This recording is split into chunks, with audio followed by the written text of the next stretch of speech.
Sorry about that. I'm Hi, here. Nancy. Hi, sorry. Okay, so I'm going to call the meeting to order. If we could rise for the Pledge of Allegiance. I pledge allegiance to the flag of the United States of America and to the republic for which it stands, one nation, under God, indivisible, with liberty and justice for all.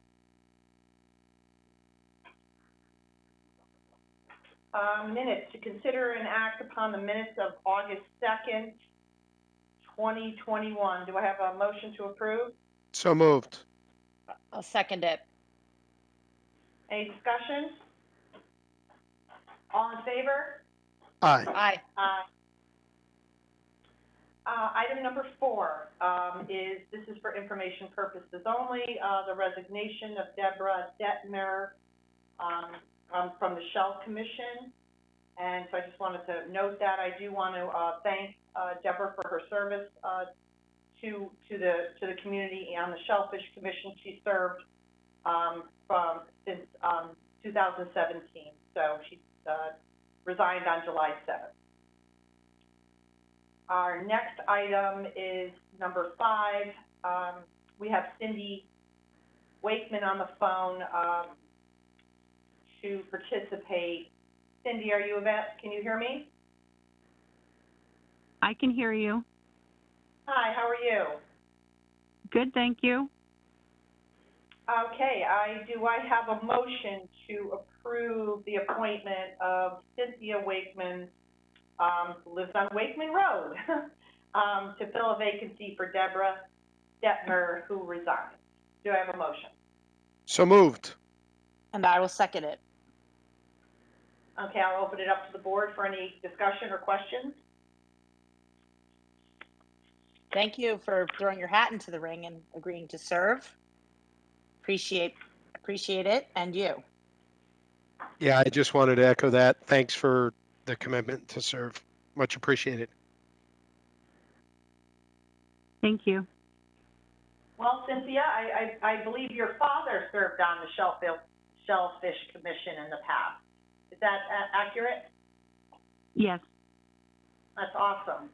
Well, you become highly recommended by the chair, and I appreciate you stepping up to serve, and thank you very much. Do you want to make any comments or things? I feel like I'm just going to try my best to help out the Shellfish Commission as much as possible. Well, terrific. Thank you so much. So if we have no further discussion, all in favor? Aye. Aye. Aye. Motion carries unanimously. Congratulations, Cynthia, and thank you again. Thank you. I don't think it's often we get a legacy, right? So, Cynthia, I'll tell you what anybody I tell who gets appointed on the Board of Selectmen meeting, you're welcome to stay, but if you would like to sign off, you're also welcome to do that as well. I will sign off, but thank you very much for your time. I appreciate it. Well, thank you. Bye-bye. Bye-bye now. Item number 6 is we have the Assistant Library Director, Jan Fisher, who's going to present this item. To hear and consider and act upon the following resolution as recommended by the town librarian. Resolved to achieve the American Rescue Plan Act purposes with respect to the Institute, the Museum, and Library Services. Grants to states, funds be and hereby are expended in the amount of $22,834 to purchase several items and services to respond to the pandemic, including mobile shelving units for space flexibility, outdoor solar-powered stations, nano-septic self-cleaning items for facility touch points, and Wi-Fi counting system. 100% of said purchase to be funded by the ARPA grant, Connecticut libraries as administered by the state of Connecticut, and further resolve that First Selectwoman Brenda Kupchik is authorized to make, execute, and approve on behalf of the town of Fairfield any and all contracts or amendments thereof to secure said grant. Do I have a motion to approve? So moved. Seconded. Okay, Jan, do you want to speak a little to this item?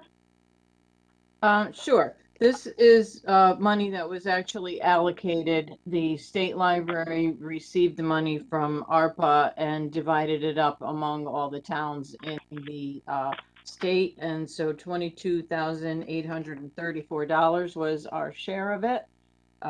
We had to just say what we would spend it on, and that's it. There were a number of restrictions. The first point was to enable libraries to reach residents for digital inclusion, which we have pretty much covered.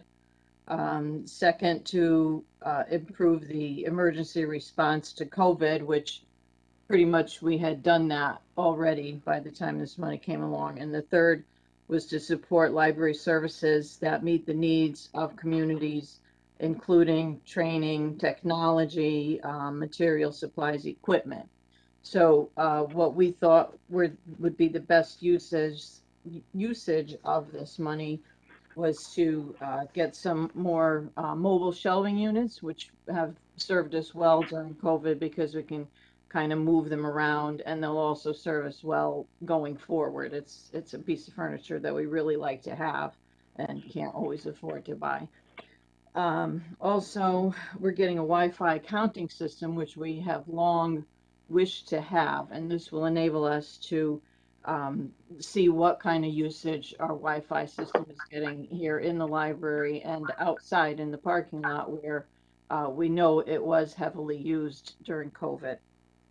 We're also going to try a outdoor solar powered charging station so people can come up and they don't have to come into the library, whatever future circumstances may be, and they can plug in their devices and get them charged up that way.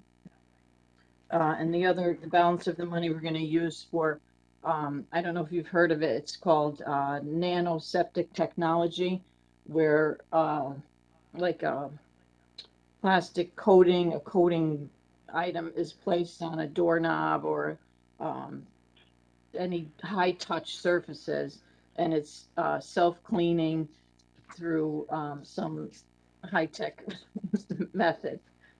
So we're going to try that since we only have a part-time custodian here in the day. Our custodian position was taken away and replaced with a part-time. So we think that this will help to kind of keep things clean and germ-free. Any questions? I do, but thank you, Jan. It may be more for Brenda, if I could, or Tom, did you? No, go ahead, Nancy. Brenda, okay. Sure. Yeah, so thank you, Jan. Can you explain, and maybe for the public as much as anything, why we're voting on this separately and what the mechanism is, since you've already been awarded it, and why we are voting on it outside of the overall package of funding? Can you just explain it? My understanding, Nancy, is it's a separate grant that comes directly through the Connecticut library system and not part of our actual. Okay. So anything that you, okay. So this amount, it was sort of a foregone, as you mentioned, Jan, it's a divvy up of the other municipalities. This is our piece of it, and then you just explain as you did. It's various. Yes, it's okay. through the state library and the IMLS, the Institute for Museum and Library Services. They may be the ones putting up the money. I don't know, but they granted it directly to the state library, who in turn divvied it up. Okay. Yeah, I have a couple. Go ahead. Sorry, I was just going to say it has my support. Okay. I just wanted more clarity on the mechanism, but thank you. That's it. The other point I might mention is that this money has to be spent a lot sooner than your big Arpa grant. We have to have everything wrapped up by February.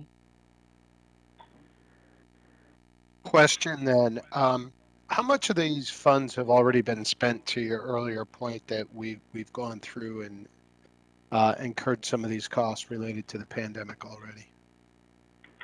None of these items that we're purchasing, but what I was referencing was the fact that this money could be used to buy PPE, or it could be used for hand sanitizer and that sort of thing, which it's a little late, to be honest with you. We already have those things. Right. So what's the bulk of the 22 going to be spent on? The furniture and equipment, which, Well, what equipment? Sorry. let me tell you the Yeah. breakdown. Sorry.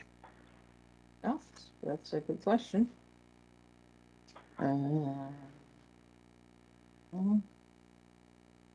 Numbers. Yeah, I gotta see if I can't pull up the. I'm out of town and I'm trying to pull up the backup.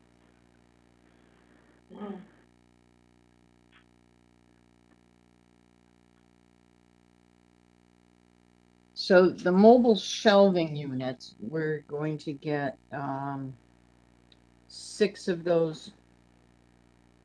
We're going to get 6. So that's 7,160,000 for Maine, 6 for Maine, and 3 for Fairfield Woods. So that comes to $10,872. Got it. The outdoor 2 outdoor charging stations will come to just under 7,000, give or take. And I'm Under.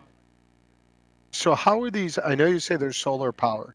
So are these self-contained units that pay for themselves, or that it's just basically the solar powered? And what I'm trying to get to is this going to cost the town anything? No, it's completely run by solar power. And the goal here is that what's the concept here? That people come up and they plug in their They can phones plug in their device outdoors. outside. Yeah. So anytime the library is closed, or this would have been great when we had the hurricane 10 years ago. What, 10 years ago? 9 years ago. You know, it would have made more charging available to more people. Yeah, I just want to be cognizant that this isn't costing the town money. I know we've got some charging stations around for cars, and I've heard some complaints that people pull up and park there for long periods of time and charge their cars, and actually the town is incurring the cost on that. Well, that wouldn't be the case with this, because it's really just for charging devices, and it doesn't take that long to charge devices. So, Right. Where would this be? Would it be one downtown and one at Woods? yes, Okay. And then the cleaning system, is that at both libraries? yes, And okay, and how yes. much is that? 3388. Right. Now, are these items that would have been in your budget otherwise, or you No, would have gone without these items? we would have gone without. And there's no funds in this that could have been used to supplant things that were in your budget, or things that were cut from your budget other than the nano septic system. Is that correct? Right. Right.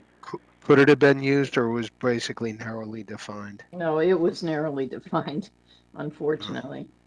okay. All right. I appreciate the information. Thank you so much. Okay. My pleasure. I had If nothing there's no further. further questions, thank you. All right, if there's no thank you, Jan. It's always good to get some money that's not from our taxpayers, so it's all good. Yeah. So if there's no further questions, all in favor? Aye. Aye. Motion carries unanimously. Thank you, Jan. Thank you.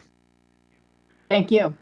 So our next item is to the Selectwoman Lefkowitz asked if we could discuss a little bit in detail some of our Arpa funding items. And so I'm just going to open it up and hand it over to you, Nancy.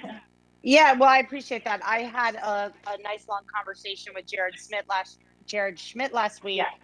who said some pretty insightful things, and I thought it would be helpful to have him say some of those things publicly, or to discuss some of those things publicly. And if it's you, for instance, there were some of the feedback I got was about the social services and the nature of the funding, wanting to make sure that the questions came up that this did not help our most vulnerable, and what was the metric.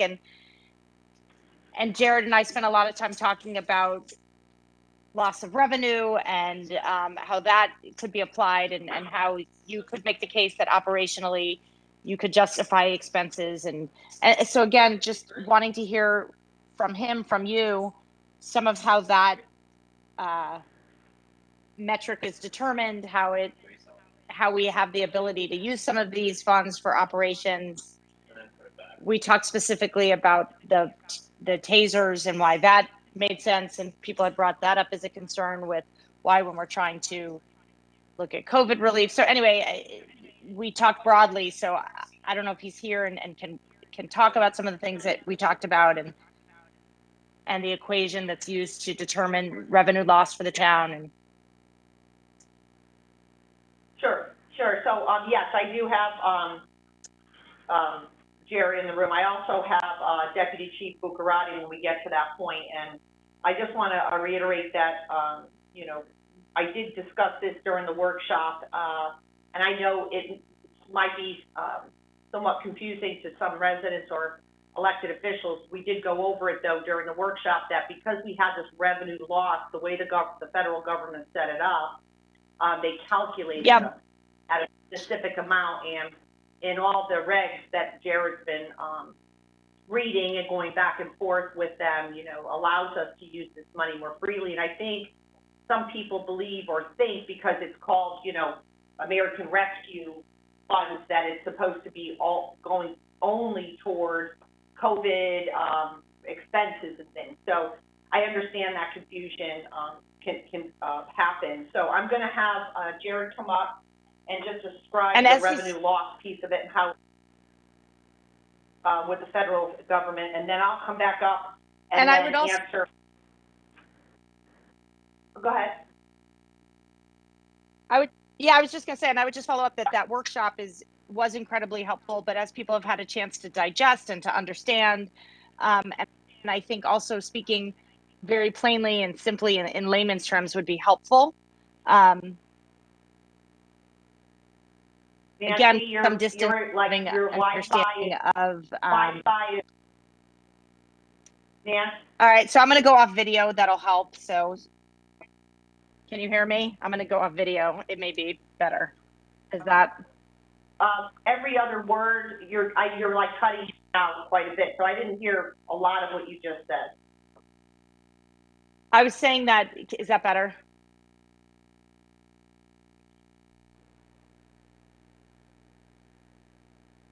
Trying to get to is this better? I can't hear you at all. All right, let's keep trying. I've turned video off to try to help it. Is that better? Nope. Still cutting. Hello? Cutting now. Hello? I can hear you. It says I have a strong. Yeah, it says I have a strong signal, so I don't know. I took off my. Is that better? Yes. You can hear me? Now I'm on a delay. I can't hear you. I could hear you say that. Yes.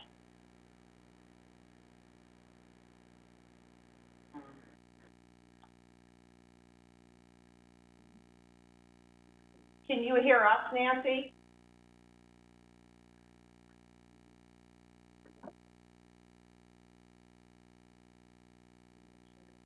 Madam First Selectwoman, I think what Nancy was saying was that some of the questions she's gotten relative to the loss of revenue and some of the other items, she would just like to have Jared explain in layman's terms, as opposed to the technical, you know, governmental wonk talk, but more layman's terms that the average citizen can understand and clearly identify what we're trying to do here with the funds.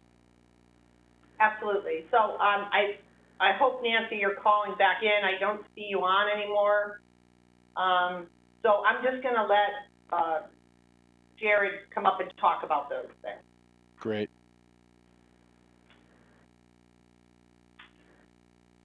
Hey, Jared. Hello.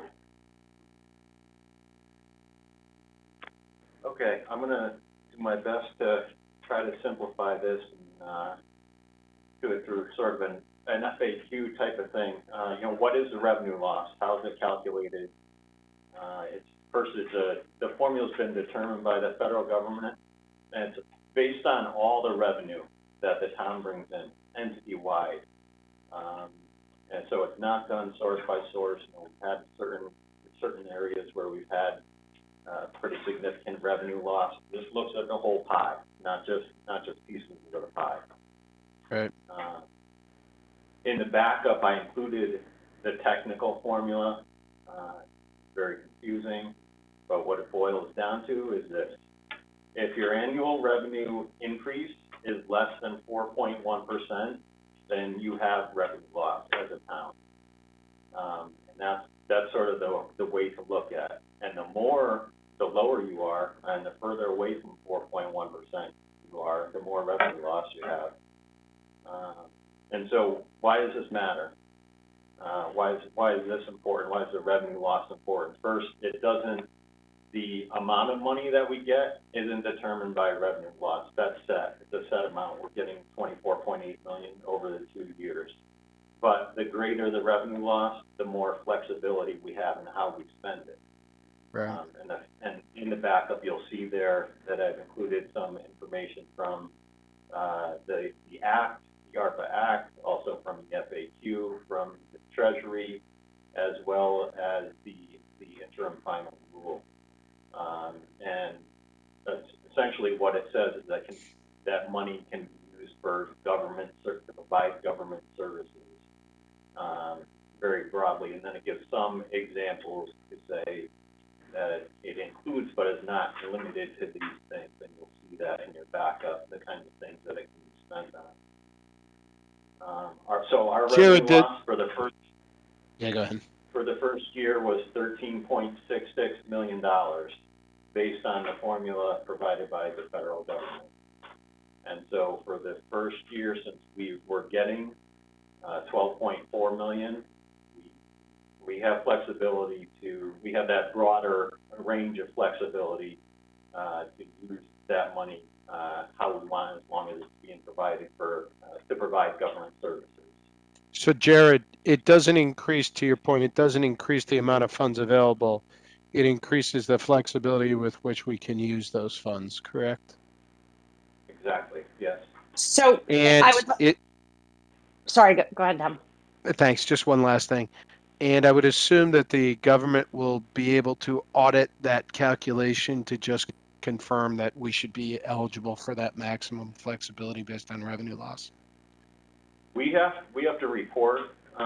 Actually, we have one due at the end of this month, our first report for, obviously there's not a ton for us or probably any municipality to report at this point in time, but to, talk about that we have received the money and, where we are in the process, and that we will be using the revenue loss portion of it to, in order to justify and as a rationale for the kinds of projects that we want to spend the money on. Yeah, I guess my point is they will review that and decide whether they agree with our calculation, correct?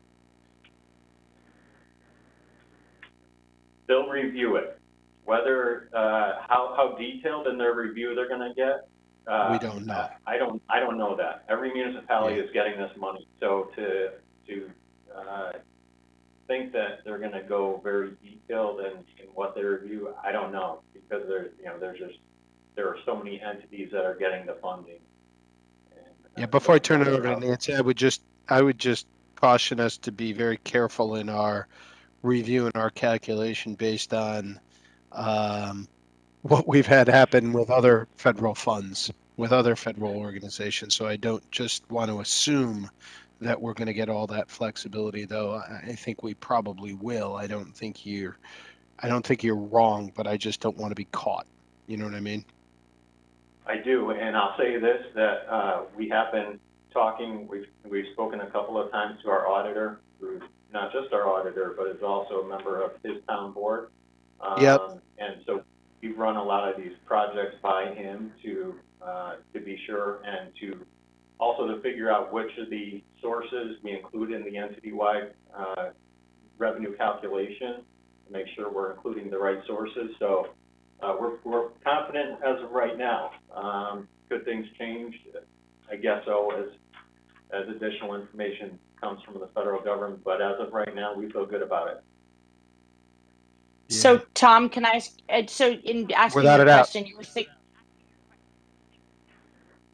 Tom, with your question, are you asking or suggesting that while we have this flexibility, we should just be careful because we may not have as much as we think? Or you're just kind of raising it as a potential thing to make sure we're thinking about because of historic That's right. issues that we've had? It's more the latter, Nance, that it's just there's been representations and assumptions made in the past relative to other projects, i.e. Penfield Pavilion and FEMA and the like, and we found out that those assumptions or their tests that were made were in error. And I just want to make sure, and I think Jared has done absolutely the right thing in going to our auditors, and I happen to know our auditors very well, and asking them, is this your understanding as well? I also recognize the fact that this is a very fluid situation, and B, to the other point, every town and municipality in the United States is getting this money, so it's going to be very hard for the federal government to do a deep dive on all of these items. But I think it's just prudent to be cautious. That's it. And before thank you. And before my internet came out, what I was trying to say is exactly this flexibility. And I was not saying it with as much, I wasn't being as articulate, but I think that flexibility is the area that I found really, our conversation offered great clarity, Jared, because you helped me see that we have that flexibility and that operationally we do have the ability to spend money on these things. And I guess, Tom, to your point, I just wanted to be sure that we were being careful, that because there is a lot of language when you read what in the official act and the declaration, it talks about, your most vulnerable citizens, and you would think that there would be a lot more focus based on the language alone on some of the social services and the social aspects and less on operations. But as we had a chance to talk and you talked about some of the calculations, it became more clear to me that there is this flexibility.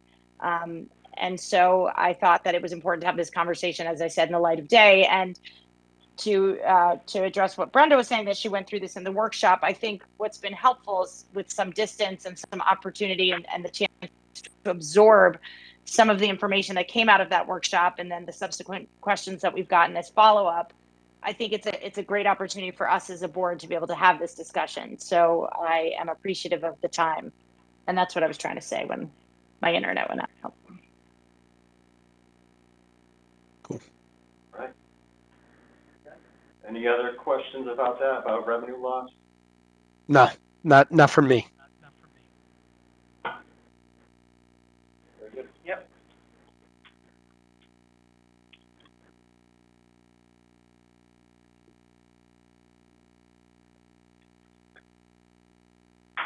Okay, so, let's see here. So I'm gonna open it up. I wanna just, for the public's edification, who may watch it later on, we, provided backup to the Board of Selectmen members and kind of did a summary of, feedback from our residents, including our elected officials, how many people emailed us on specific items, and you both have a copy of that. For the public, it's 57 in support of the Four Corners, 1 person asked for animal shelter, 3 in favor of Bird Gardens, 5 in favor of Brewster River, 11 for the stage and restrooms at the History Center, 12 for climate change and resiliency. 4 in favor of the police proposal, which we actually received quite a bit more over the weekend. 1 additional for affordable housing, 1 for arts and cultural programming, 1 for additional land remediation, 1 against the police proposal, 1 in favor of COVID-19 recovery fund, 1 in favor of the HVAC for the schools, 1 against paving, 1 for funding nonprofits, 1 in support of our mental health programming, 1 for building turf fields, 1 for Penfield Beach restoration, and 1 in support of South Benson's pumping station. I just want to also remind that the Sustainable Task Force was in favor. Their top priority on their of our list was the hybrid and electric cars and charging stations, and then they had asked for food waste recycling program, a climate change and resilience studies, and home energy assessment, and town school building energy update.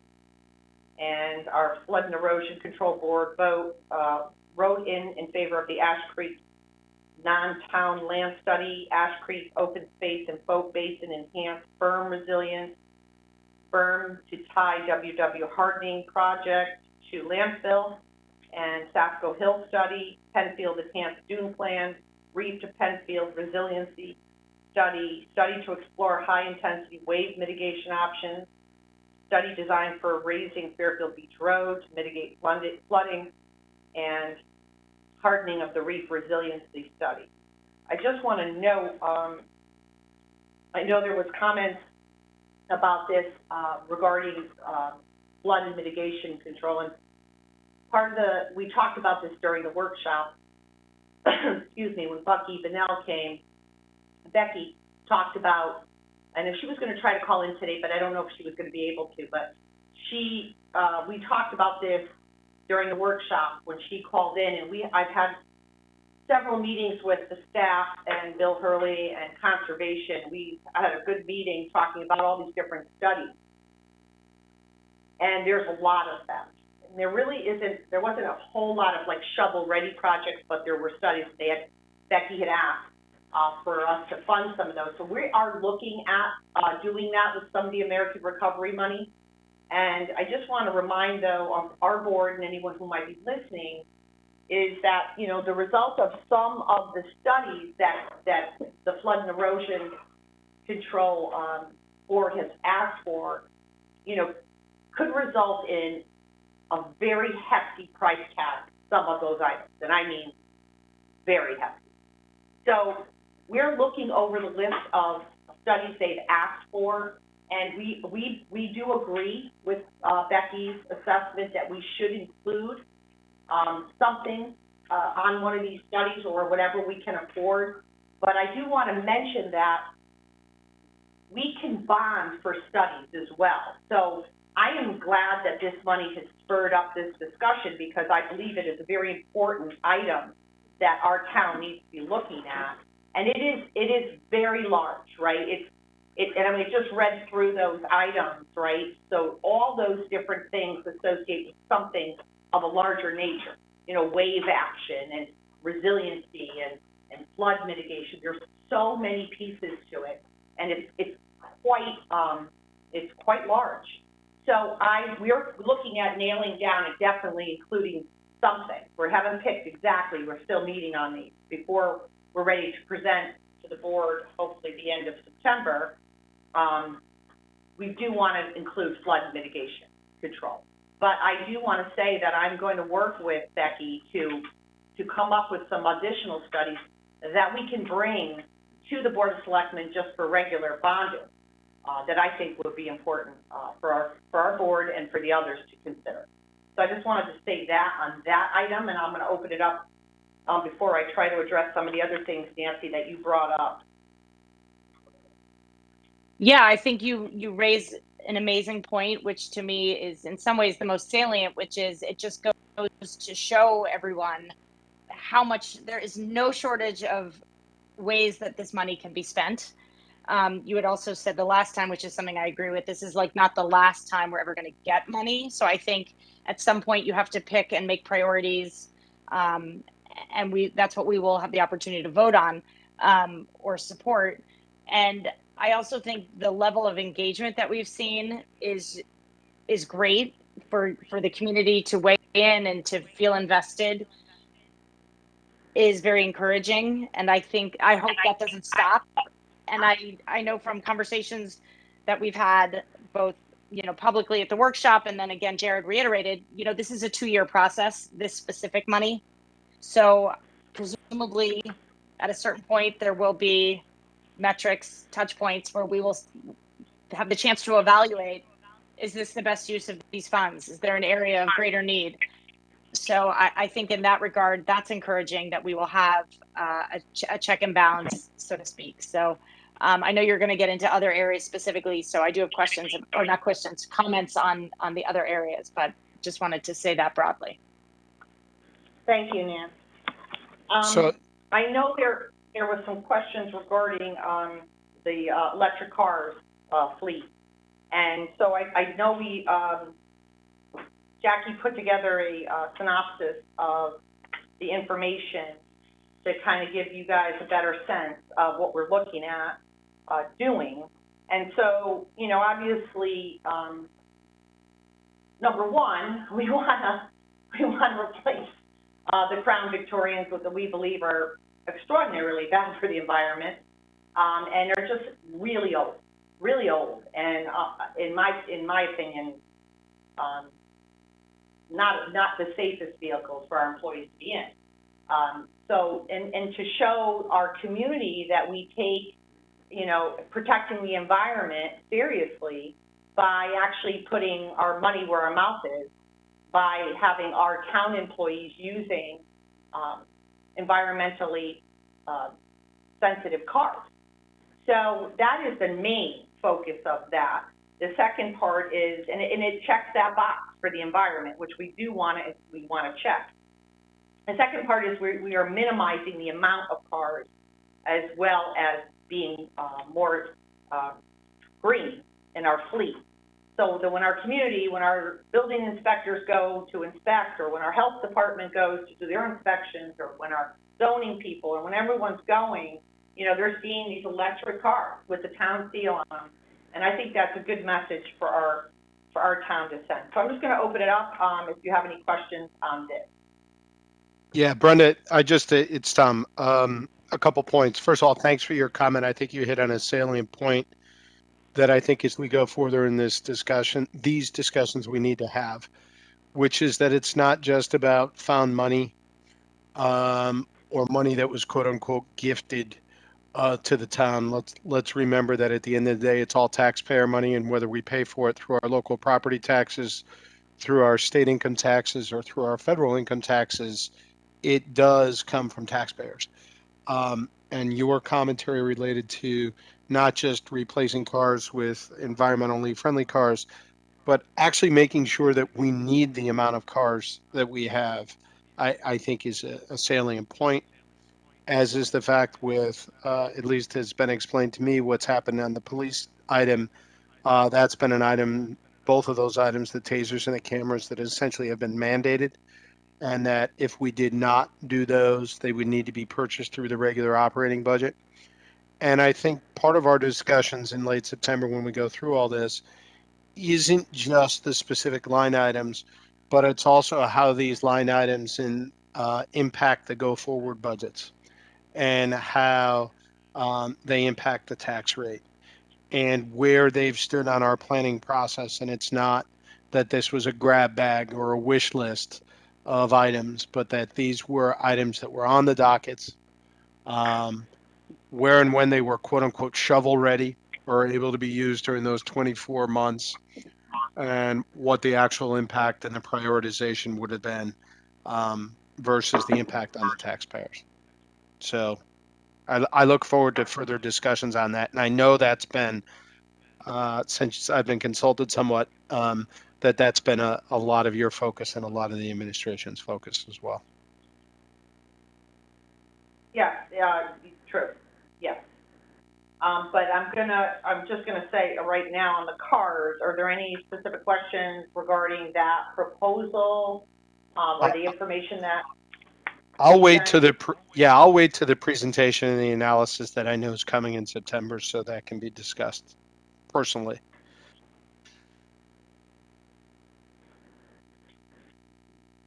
Okay. Well, this is I mean, I gave a full presentation at the workshop. That was the point of it. And this is a follow-up. So if you do have them, this would be definitely a good time to ask, if you have any questions. Not right just now. Replacing some cars with electric cars. Yeah, and but yeah, we're going to have more in September, though, right? In terms of how many cars are we talking about? How many cars are we taking out of service? And what the cost. I mean, those decisions will be, you know, those are more administration decisions. We're replacing a large percentage of our fleet that are currently used, and those are more administrative decisions. But we are definitely, it's more about using electric cars as opposed to Crown Victorians. And it's probably about 15 we're gonna purchase, and the charging stations and the electrical upgrades to handle those charging stations. Have you been working with, and I had asked this of Jared, have you been working with either the Sustainable Task Force or at the department level, just in terms of just being able to give real numbers of what that looks like energy savings wise, or is that not part of the plan? I don't know what you mean.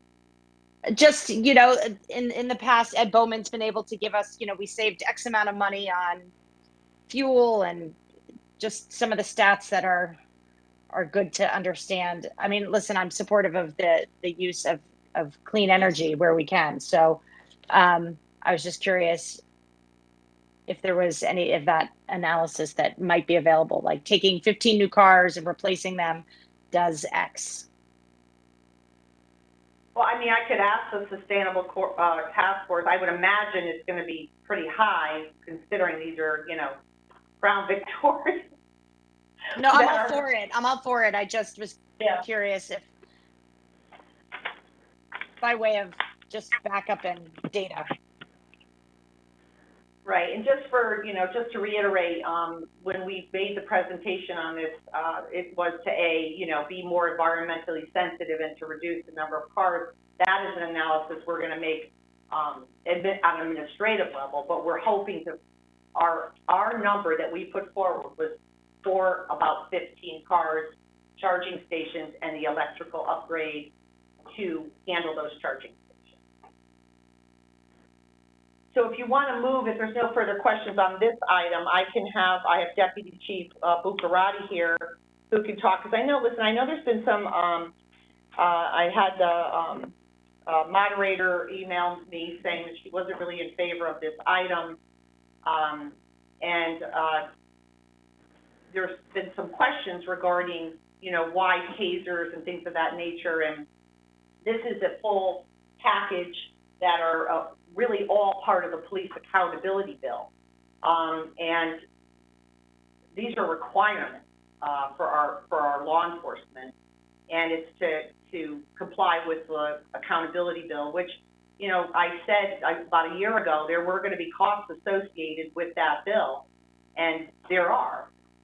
So some of these are mandated, and also not just to keep the public safe, but also to keep our law enforcement safe. So I'm going to let Deputy Chief Bucciarati come up and give a short presentation, and then answer any questions that you have.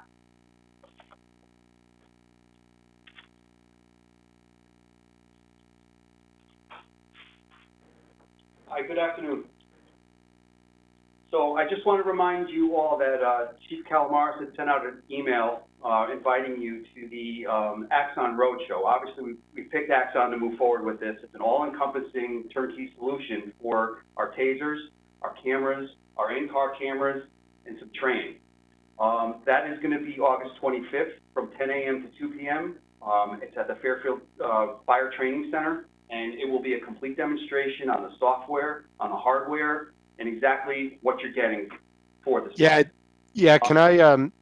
Yeah. Sorry to interrupt. Just so that you know, I did get the invite, and thank you very much. It's very difficult to attend those type of presentations when they're in the middle of a regular workday like that. Okay. So unfortunately, I won't be able to attend that. I would love to be able to see all that detail and how this works. It's just not possible in the middle of a weekly workday. That's all. So I We appreciate can the arrange, effort. we can arrange something for you. That'd be great. So, Count me in we'd for be that happy to. too. Same issue. Okay, sure. So with the body cameras, as Brenda had said, they are required for us for statutory compliance. Also, the vehicle cameras. The vehicle cameras do come with some new technology that we're paying for currently, which would be rolled into this. It's called license plate reader technology. We only have a few now. Every car would be equipped with that. And it could help with some of these investigations that we're doing, specifically with the vehicles, the ATVs, if they have plates on them, the motorcycles. I'm sure you're getting a lot of complaints with those things. Having a patrol car roll up and just grab the plates, obviously we can't chase them, that would help. The training that's included with this, the emphasis is on de-escalation, so we do not have to resort to using force. They're all the proposal comes with a virtual reality simulator, so the officers are put in certain, training scenarios where they have to either deploy or not deploy a taser. We do have something like that now, but we pay, again, for it to go up to Milford to train. It's really not practical. This we could hold the in-house training on. There are some community aspects to this. We have, the Axon has a community submission program where we can actually have residents who see a crime or witness something, capture it on their cell phone. They could submit it directly to evidence.com with that file number that's provided by the officer. And maybe some people aren't, they're worried about emailing the police, so they don't know who to email to. This is something the officer can hand out on a call and have community participation in solving these crimes. Again, this is going to enhance our transparency, our accountability. Cameras, they come in very handy when it comes to evidence, from resolving civilian complaints, getting to the truth of the matter. So if you have any questions on any of the technology, I can answer them for you. I don't at the present time. No, and I appreciate the explanation of this. It was it was a clarifying conversation with Jared last week to understand the kind of holistic nature of the cams and the tasers, and understanding part of switching over to those technologies included this package deal, and again, became more comfortable in what we were doing and accomplishing here with this funding. Okay. But very curious in the in that roadshow, but like Tom, have trouble during the day, so keep us posted on alternates if possible. I'm sure we Alternatives. could get something set up for you. Appreciate it. Appreciate your time and the explanation. I think that'll be helpful for people. You're welcome. Thank you. So, obviously, it's a lot of work to set that mobile station up. It's a big production and everything. So maybe there's a way we could have some video of some of the items for you to view. Because I'm not sure they'll be able to do a whole setup again. I'm completely, for me, okay. again, just having a sense of what it is, even if it is a video or just some insight is fine. Sure. So, I don't know, was there any, you want to, oh, here we go. Okay, so are there any other questions on the whole list or specific items that you want to ask about?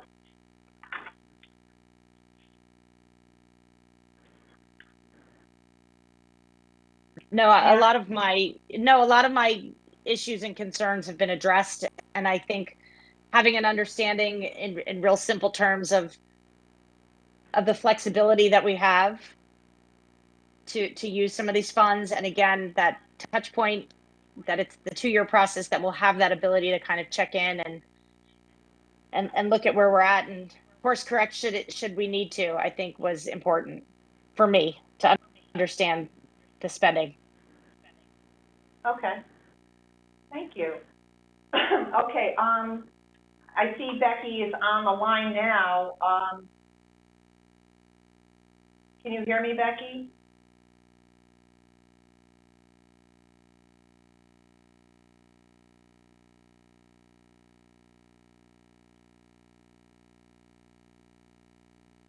My phone?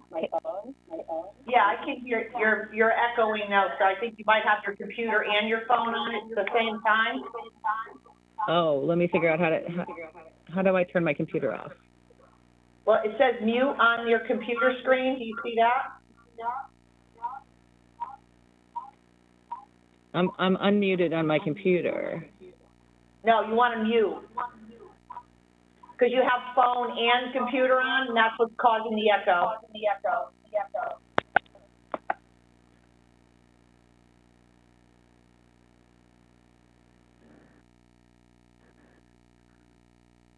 Can you hear me now? Yes. Okay.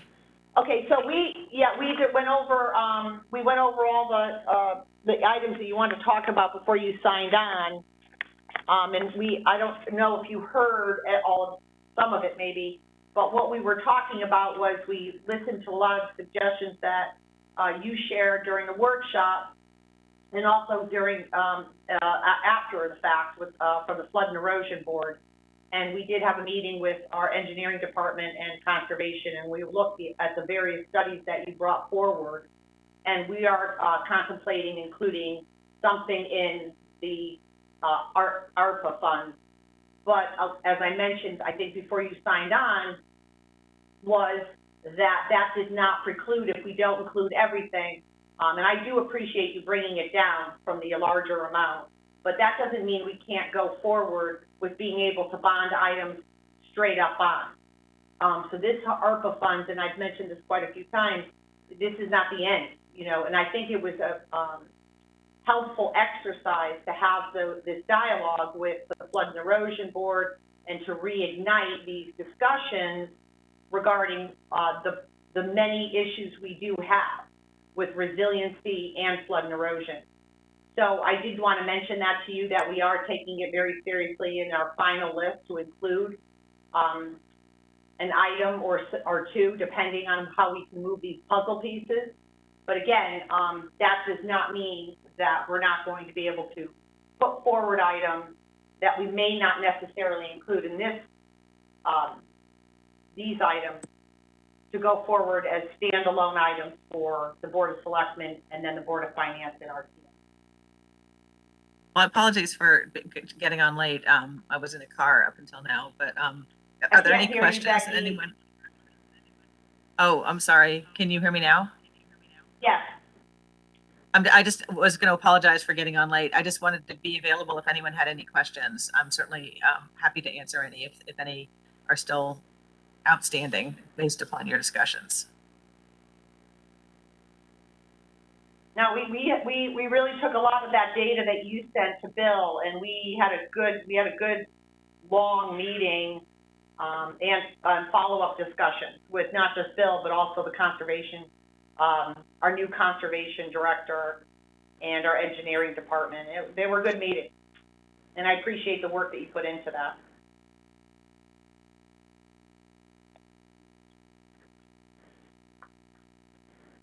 So is there any other questions? So we don't have any other questions from the board on any of the items. Is that true, accurate?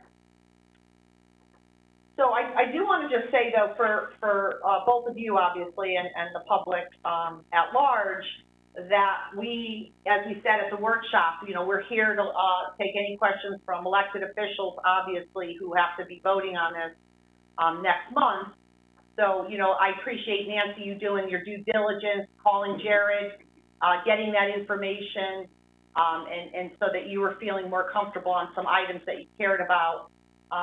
And Tom, that goes for you too. You know, feel free to call Jared, call myself, call Jackie on any additional questions that you have on any of the items. And I would say that to the broader elected officials, for our Board of Finance. Some of our Board of Finance members during the workshop said they would have a lot of questions, but I haven't gotten any calls yet from anyone to ask me any questions, specific or deeper dive on any items, and I would also offer that up to our RTM, because we are coming up, and as I mentioned during the workshop, you know, there is a deadline on these projects, and so we don't want to let this money, you know, we don't want to, I know people aren't going to love every single item on the list, right?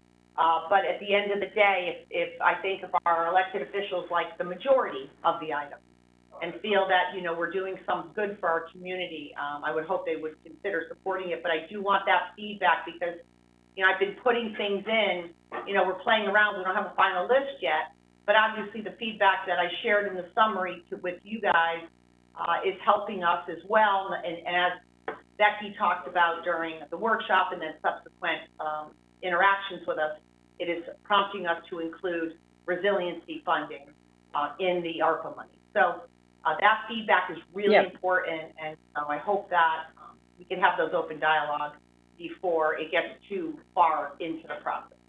Go ahead, Nancy. Sorry, I remembered an inbound email that we got. We've talked about the shovel-ready projects.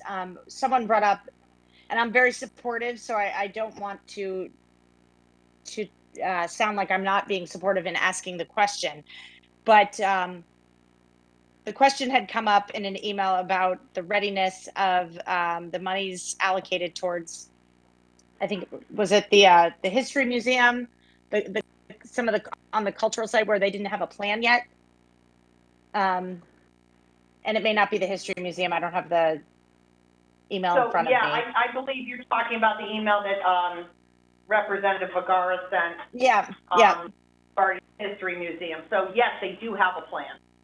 Okay. And we went over this during the workshop, but they. Sorry if I'm not remembering.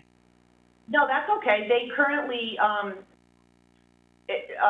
construct this temporary stage back over here behind the town hall in their sort of history center backyard, and they do that every spring for the summer and all the events they have there. And then they have the porta-john. So they do have a whole plan. And they had come to us, and the plan includes the stage, a permanent stage, similar to what they currently have, but they wouldn't have to take it down and up, so on and so forth. And then bathroom, like a little bathroom hut of some sort. Because right now they're going in and out of the history center or using these porta-johns, which obviously do not look nice on our town green or on the town campus. So I will let Representative Vergara know that she can reach out to Mike Gailey and get that information from him. Okay, and I'm sorry, when that came in, I just didn't have a chance to do the homework to see had that been a, and does that include also the opportunity for the community to weigh in and to make sure that this is moving forward in that regard? And again, I can call Michael, so I don't mean to, I haven't done that work, so. Right, I know she mentioned something about neighborhood input, so it's going to be basically something that's already there, just permanent. Okay. And so it's going to be a stage just like they do now, just it'll be permanent, not temporary. And instead of porta-johns, there'll be like a little outbuilding that's going to look, I think, a heck of a lot better than porta-johns. Yeah, no, and again, I'm very supportive of anything that enhances our arts and the use of that space and to make it permanent is great. I just wanted to make sure that was addressed. And as I said, I'm sorry if I didn't remember from the workshop, but I can also follow up just so I have a better sense. Absolutely. And I'll convey that with to Jill for her to reach out to. Are there any other items just on this piece?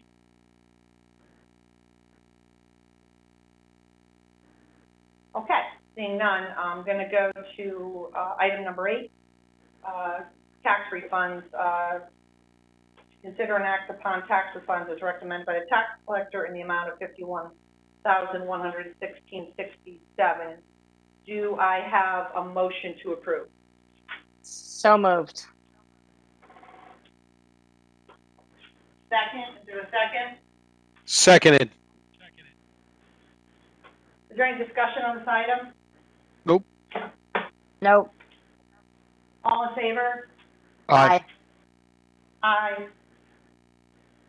Item passes. Thank you. And the next item is to hear and consider an act on business. I want to bring up the mask discussion that's been permeating since the governor signed the executive order allowing towns to choose what protocols they want to put in place in their own community.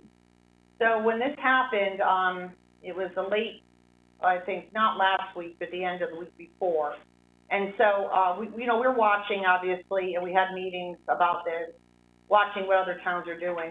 And we had a meeting with our health director and emergency management director, and we also met again this morning. Now, last week on Thursday, you may have seen, I sent a release out to the community explaining where we were going to be on this at this point in time.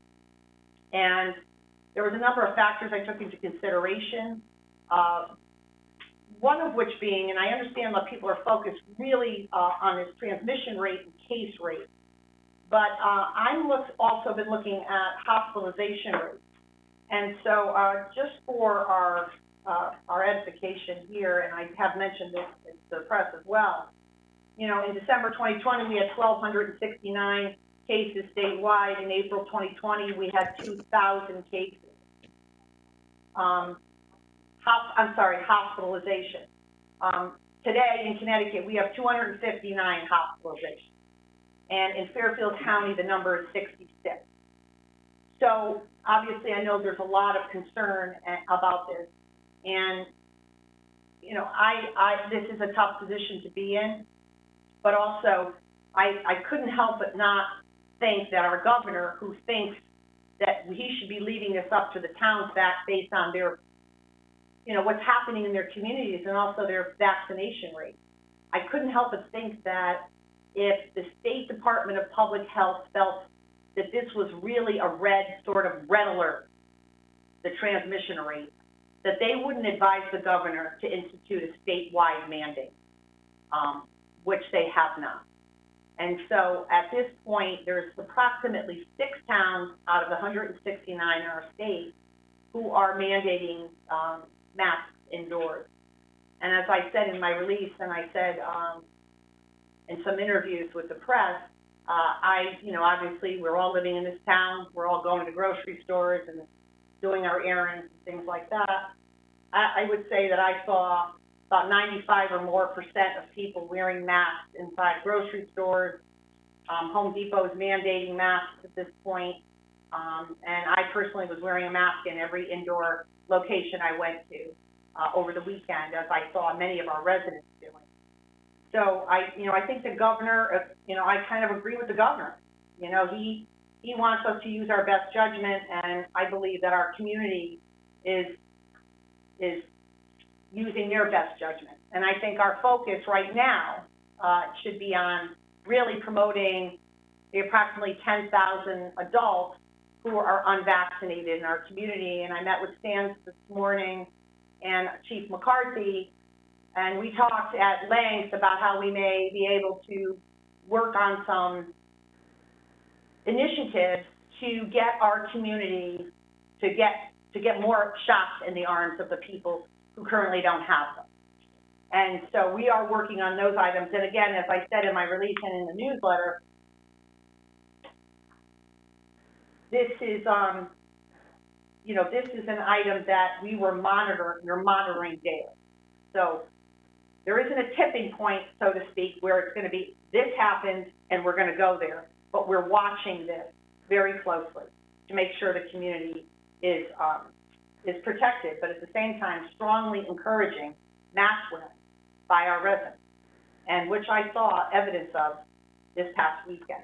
So I'm just going to open it up to the board for any questions. I also have Stans in the room, as well as Chief McCarthy, and to answer any questions that either one of you have. I guess I would love to hear from Sans Cleary, and respectfully, I will say I feel strongly, I'm in favor of a mandated mask. I would be in favor of a mandated mask policy right now. For me, it's a tool that we have at our disposal. Why not use it? When you look at the numbers and this is why I'd love SANS to weigh in, because my understanding was there was a recommended level, and we're hitting that level. We've gotten letters from healthcare professionals, from Yale, from Sacred Heart, and I just feel like the transmission is high. The hospitalizations may not be at the number that would mandate it or warrant it. But again, I would love to hear from SANS how, in the face of this, the recommendation would be not to have a mandate in terms of the high transmission rates that we're seeing. And yes, while only 6 towns have done it, why not be a leader and kind of get ahead of it, at least in a short term, while kids are going back to school, while the university students are coming back, and so on. So I would love to hear from SANS at this point. No, I appreciate that, Nancy, but I just want to reiterate once again that, the State Department of Public Health and the commissioner of our state has not advised the governor to institute a statewide mandate, which he could very well do. So that has not happened. And, just to give pause here, when we were in those stages of high transmission rate, high hospitalization rate, and high death rate, it was a real chore for this entire town dealing with the mask mandate, because there were hundreds of phone calls coming in to this town every single day about who's not wearing a mask, who's not wearing it appropriately, right? What business is this? What business didn't do that? Fining and all of those things that go along with it, on top of the fact that our health department is going above and beyond the call of duty on still with contact tracing, where some of our other towns are literally just emailing people when they do contact tracing, hoping that someone reads it. So there's a tremendous amount. And like I said earlier, listen, I respect everyone's opinion. I respect those doctors who wrote to us. I respect every resident's opinion on this issue. And it's a tough decision to make as a leader of the town. But at the same time, I have a whole lot of faith in our community, and I saw evidence of it all weekend long. Our residents are wearing masks because they feel they want to wear a mask for whatever reason.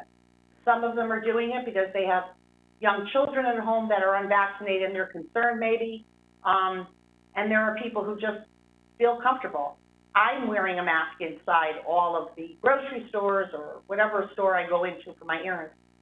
So at this point in time, that's where we are. That's why I decided this course of action. And just to be very clear, I'm not trying to put anybody in danger, 100%. I feel like our town is protected. And I think the hospitalization numbers show that clearly, that people are not, this is in my opinion, I like to look at the whole thing: hospitalization, transmission, and death rate. So I'm going to let Sam come up and have, talk a little bit to you about this piece of it. And then as SANS is coming up, I would just say that it's important to remember and to consider, and SANS, I don't know if you can hear me, so maybe I'll wait. Hi. Yep. Thank you for coming in. With vaccinated people spreading this, and it's not just, to me, it seems that it's not just about the hospitalizations, it's about preventing a variant that will defy the vaccination. So there's a few factors. And again, I go back to this idea that it is a tool we can employ. So why not employ it at very low downside, other than people not liking being told what to do? So I leave you with that at this moment. And I'm glad to see you, and thanks for being here and working triple time without a break, seemingly. Thank you. Yeah, so I mean, I think it's important to note that we are taking a step in a more protective stance at this point. We are saying we are strongly recommending individuals, vaccinated or not, to wear masks. when indoors. And so that's taking a step forward based upon the data that we see with, what we're seeing on the ground right now. So we are moving in a more protective stance than we were previously. We're trying to do it reasonably, and I've always tried to implement, what is the least restrictive measure that we can do while protecting the public's health. And I think we are taking a step in that direction of asking people to wear masks indoors, and encouraging businesses to do so, and moving in that direction. I'm comfortable at this point with it not being a mandate. I think we can trust the people of Fairfield and the residents and the businesses of Fairfield to do the right thing. But as we move forward, that may change, and we'll adjust accordingly. Sans, if I may, why the hesitancy to be a little bit more restrictive when we've seen the potential harm that it can cause, and kind of why wait for the shoe to drop when we know that this is a tool we can employ? I'm just curious why the hesitancy to be, quote, more restrictive, which again, to me, the flip side is it's an inconvenience that as you say, most people are doing it anyway. Yeah, and I don't know if that's true. I mean, there's no data to suggest how many people are actually wearing masks. So, we're all just kind of. Yeah. So, again, I think people should be wearing masks when they're coming in close contact with other individuals. So let's be clear on that. We're encouraging people to increase their mask usage, okay? That should be the first and foremost message. The other thing we should be encouraging people to do is get vaccinated. As Brenda said, we're still have nearly 10,000 individuals that are currently eligible that haven't been vaccinated. If we want to end this sooner, we need to move towards, increasing that vaccination. We have a vaccination clinic that we worked with Greenfield Hill Church tomorrow from 9 to 4. Greenfield Hill Congregational Church is offering Pfizer and Johnson & Johnson tomorrow from 9 to 4. So we encourage people to get vaccinated. That's the key, really, to ending this, and we want to encourage people to move in the direction of taking more protective measures for themselves, including wearing masks indoors. It's just at a point where making that a requirement, we're not necessarily there yet. It's still in the tool in the arsenal and the toolbox, and can be implemented. But with what we're seeing, we're not seeing some of the dramatic increases that we've seen in hospitalizations and in deaths that we've seen in previous peaks, in waves. And so we're looking at this stuff every single day, looking at what's going on both locally. If Fairfield looked like what's going on if you compared it to if it was experiencing what the country as a whole is experiencing, yes, we'd already be there. But right now we're not experiencing what the rest of the United States is experiencing as a whole. In terms of right now, the rest of the country is in essentially the second highest peak of the pandemic. As a country as a whole, we're not there. We are still. Did he cut out for you, Tom? He did. Sans, you cut out? I don't know if you can hear us. Looks like Sans is still talking. Yep. Let's see. Dave Kelly, are you here? Is it us?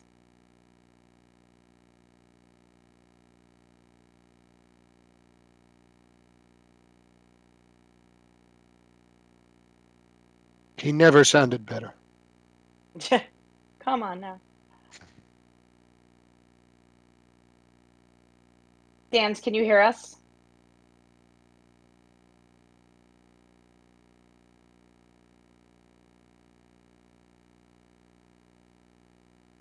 Tom, you and I are on, but can you hear us, Sans?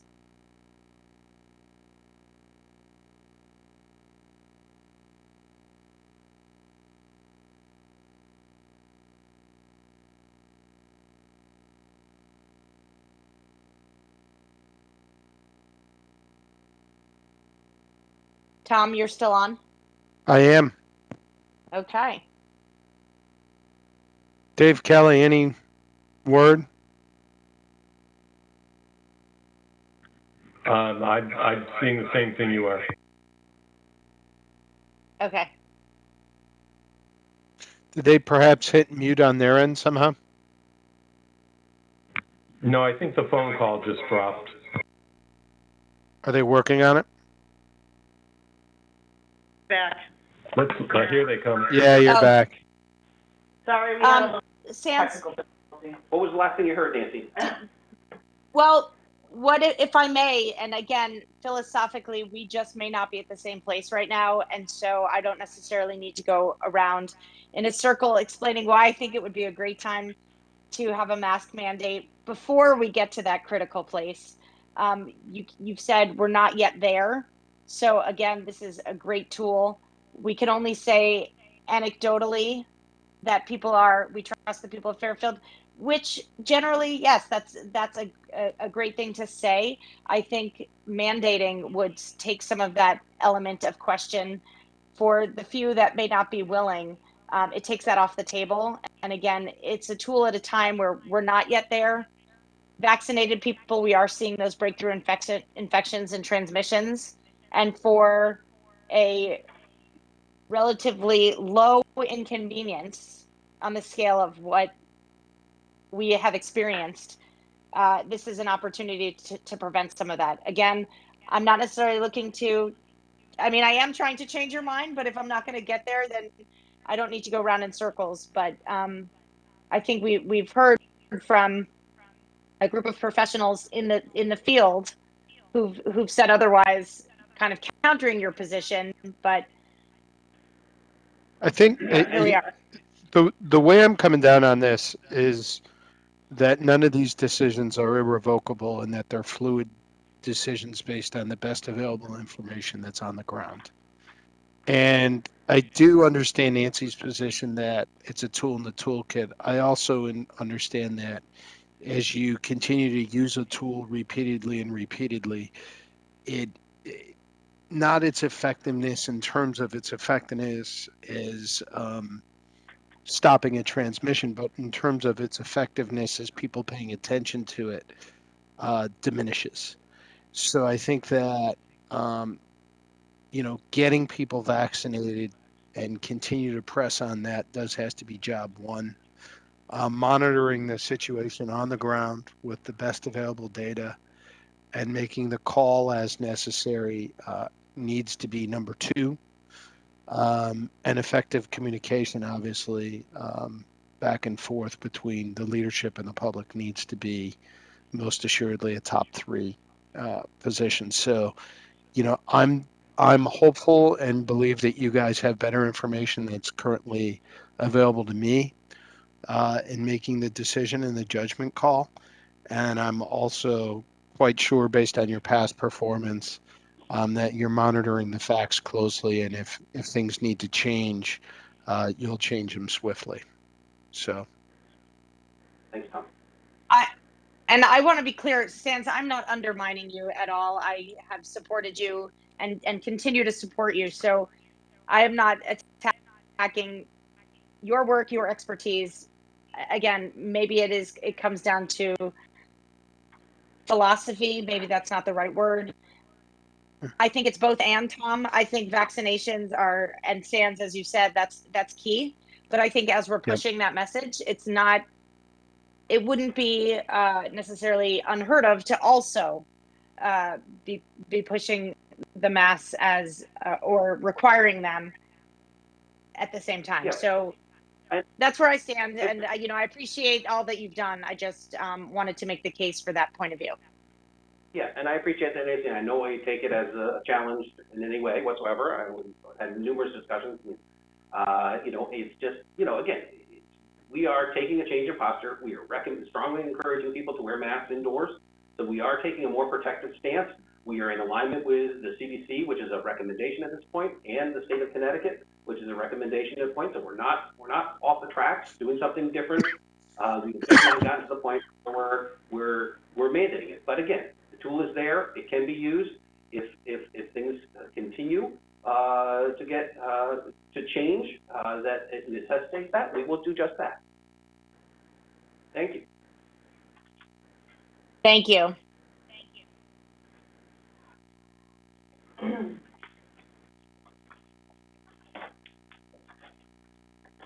Sorry, as I'm going away, Sands, maybe this is for you. What are the conversations been with and I know you were in continual conversations with the universities. Have there been new or ongoing conversations about what's going to happen when we have that influx of that student population? That's one. And then two, well, I guess that's really my last question. Sure. So we met with both universities. You know, as you're aware, Sacred Heart is requiring vaccination to get on campus. They will, for those unvaccinated, they'll be requiring testing coming on campus. Fairfield U as well is, while they're not requiring vaccination, their initial surveys show that their student population is at 85% vaccinated, or the campus population is 85% vaccinated. So they're, you know, well ahead of the town as a whole in terms of that, and they're requiring, you know, multiple tests as people arrive on campus. Okay.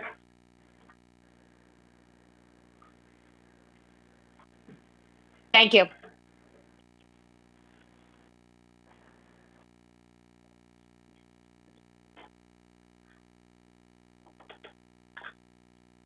Excuse me. Thank you for the opportunity for that discussion. No, absolutely, Nancy, anytime. I mean, listen, this is a hot issue. People are, you know, watching the news and reading papers, and people are getting, you know, heightened awareness. And I just want to say that, you know, I respect those doctors. I respect everyone's opinion in our town. But I also respect the Department of Public Health in our state. And I think, you know, not just the governor, but I think the decision that the governor and our town has made has brought us to this point. And I have a lot of confidence in the work that we've done over the last 18 months and the decisions we've made. And I think that I think we're going to get through this. I know it's tough, and I know it's a difficult time for everyone. And I will say this publicly again, please. I ask our community to step it up and to voluntarily wear your mask indoors when you are around a large number of people, or any other people, for example, who aren't within your immediately household. As it was described to me, the Delta variant is following the same path as the European model. We're about, I said this in my newsletter, we're about 3 weeks into that. In Europe, it was about 6 to 8 weeks. So if we see the same trajectory, this thing will plateau in communities that are well vaccinated. So again, I'm going to appeal to our community, and I would even ask both of you if you could push that message out as much as possible to anyone you speak to, or your friends, or on social media. And we're going to work on that as a town as well to try to increase our percentage of people vaccinated in our town, which is good for all of us. And so if there is no further discussion on this item, is there? No. Thank you, no. I'll ask for a motion to adjourn. So moved. And I will second it. All in favor? Aye. Aye. Thank you both. Have a good evening. You Thank you. Have a too. good night.